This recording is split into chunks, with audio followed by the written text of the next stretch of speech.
These are the players skyrocketing at the perfect time for your playoffs, ladies and gentlemen. Starting off with a Mr. Drake London. London coming off a game with 172 receiving yards, 11 targets, and 10 receptions. Now, from a regular casual redraft perspective, I don't really know where we should be ranking this guy going forward.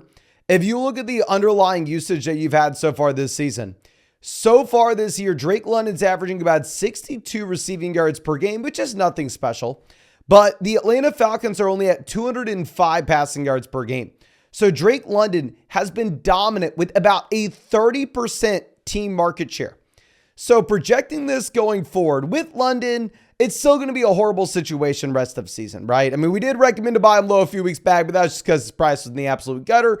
And I will say, if you're playing in a 14-team league, playing in a 16-team league, then of course we can start London. Or if you're playing in a league where you start 3 wide receivers in a flex, or 2 wide receivers and 2 flexes, there London is viable. It's just like in a 10-team, 2 wide receivers, 1 flex league, probably not.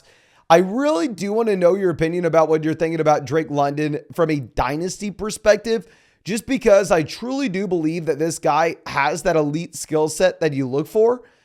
And maybe this situation can get better in 2024 if they're able to solve their need at quarterback. I mean, the record's a little bit too good to do it in the draft. We'll see what happens, but maybe we'll have to make a dynasty video on Drake London sometime this week. And just in case you don't know, we're making dynasty videos pretty much every day now. Of course, this will be posting all off season. If you want to follow along with that, just look up Dynasty Football Flock on YouTube and you can find us there. But going over to Rashad White, we'll just keep on recapping Rashad White. Sets a season high in carries, 25 carries. Sets a season high with his rushing yards at 102. I don't know if we can rate this guy any higher. He's a borderline top 5 running back rest of season. Like, let me go ahead and pull up the flockfantasy.com community rankings currently. See where he's at. See where we think that he should be. I will update our rest of season rankings on flockfantasy.com, and I'll update our dynasty rankings for y'all this week. But currently, if you are looking at the community rankings, Rashad White is sitting at running back 9. I mean, I think he has to jump Pollard. He probably has to jump Achane, Gibbs, maybe. I think he has to sit there at about RB5 rest of season. If you look at this graph from PFF, I mean, the man is just one of the very rare true workhorse backs. And at the same time, he has 48 receptions this season. Now, let's go over to some tight ends. Another guy we had as a buy low candidate 2 weeks ago, Evan Ingram. We were essentially looking at Evan Ingram and saying, you know what? The target volume is consistent. He's going out there, and I believe when we recommended him as that buy low candidate, it was after the Houston game, and he was sitting with almost 80 targets on the season, but he had 0 receiving touchdowns. Just do some simple, quick, basic math, and you see the check boxes. Okay, Evan Ingram, good offense. Evan Ingram, consistent target volume. It's not like he's a bum. He is going to find the end zone really soon. And over the past 2 weeks, he's had 3 total receiving touchdowns. This week, what's very interesting is you are looking at Evan Ingram with his season high in receptions, targets, receiving yards, and receiving touchdowns. Now, you did have like 50 passing attempts for Trevor Lawrence in this game, but the main thing that I'm going to be focusing in on is you had no Christian Kirk in this contest. So going forward, it maybe is a spot where we can say, okay, well, if we have no Christian Kirk in this offense, Evan Ingram should project out as that borderline top 5 tight ends. Right now, he's sitting directly behind Dalton Kincaid and George Kittle. We'll talk about Kittle a little later on in this video. But let's stick with someone else that needs to move up. David Njoku right now is the tight end 13 in the flockfantasy.com community rankings. It's how y'all are valuing these guys, not necessarily me. I'd imagine that after this game, y'all are going to move Njoku ahead of Komet, ahead of Hill, ahead of Goddard. I personally am at least vaulting him up to tight end 8. I think he has to be in line with Kittle and Evan Ingram, because if you look at the underlying target volume that you've had from David Njoku, 8 targets, 6 targets, 9 targets, 15 targets, 9 targets over the past 5 weeks. So yeah, this is the week where he goes out there and he has multiple receiving touchdowns. He has 91 receiving yards. It's beautiful. He does pretty much all of it in the first half. David Njoku actually got us in the playoffs of that $1,000 underdog draft we were stressing about last week. Thank you, David Njoku. But yeah, going forward, I mean, tight end that's been seeing the consistent target volume. Joe Flacco is a quick side note. doesn't look bad, right? I mean, over the past 2 weeks, for the Browns scoring 19 and 31 points. And the funny thing is, how many teams are starting backup quarterbacks right now? Go over to the Jets. The Jets had Joe Flacco in the building not too long ago. The second that Rodgers goes down, you should at least bring him in for a workout. I mean, if you don't do it that second, then you should at least do it 2-3 weeks after what we had with Zach Wilson. I mean, wild that Flacco is in Cleveland and not New York right now. It is what it is now. Running back that just went up against New York in Devin Singletary here is coming off a game with 13 carries, 65 rushing yards, and the rushing touchdown. He was the only bright spot that you had for the Houston Texans offense. And if you're looking at the underlying snaps that you had here in Houston, it almost make you think that Dameon Pierce got knocked out of the game and Dameon Pierce did not play, because Devin Singletary sees 32 snaps. Dameon Pierce goes down to 8. Keep in mind, this is the same team that used Dameon Pierce as their starter just last week. Now, the reality of the situation is it's now a 3-man running back by committee. We have another guy getting involved. And if you have no CJ Stroud, it's going to be one of the worst offenses in the NFL. So Singletary maybe is viable as like a deep option in dynasty leagues, but in your regular casual redraft format, probably not too exciting. Now let's move over to an older, decrepit player, similar to someone we'll be looking at tonight. Derrik Henry's not hitting 55.5 rushing yards, ladies and gentlemen. They have Addison Pick'em over on Underdog Fantasy right now. The spread on this game is like 13.5 points. The Miami Dolphins are going to crush. Titans can't run the ball in the second half. And of course, if you want to check out that Underdog Pick'em, promo code FLOCK, link in the description, link in the comment section, will get you a 100% deposit match and our rest of season fantasy football rankings and tiers. And promo code FLOCK is also going to get you set up with a Tua special Pick'em, more than less than half a total yard for the game tonight. But going over to Cooper Kupp, this was the first week where I was willing to say, yeah, no, I don't know if we can start Kupp. I mean, it seems like over the past month, I was ranking Cooper Kupp as a high-end wide receiver 2, as kind of a must-start guy, and he was going out there getting you 29 receiving yards, 21 receiving yards, 48 receiving yards, 11 receiving yards, 18, 39. I finally tapped out. I finally went, okay, I know Cooper Kupp's Cooper Kupp, but I don't know how much of a beating here I can take. You had a bunch of fantasy doctors on Twitter coming out saying, oh, okay, if you look at the timeline, Cooper Kupp's ankle should be healed right around this Baltimore game. So maybe Kupp is a buy low candidate about this point. I wish I was smart enough to listen to them. Clearly, I'm not smart enough to be a doctor. Wish I was. But yeah, Kupp goes out. Phenomenal game. 10 targets, 115 receiving yards, and the receiving touchdown. So based off what they're telling me, I mean, I don't know. I'm just going to operate under the assumption that Kupp was injured.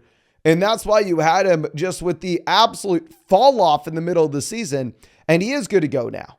Because, I mean, if you look at what we had at the very beginning of the year, Kupp went out there his first 2 games, 118, 148 receiving yards, receiving touchdown. He looked like vintage Cooper Kupp.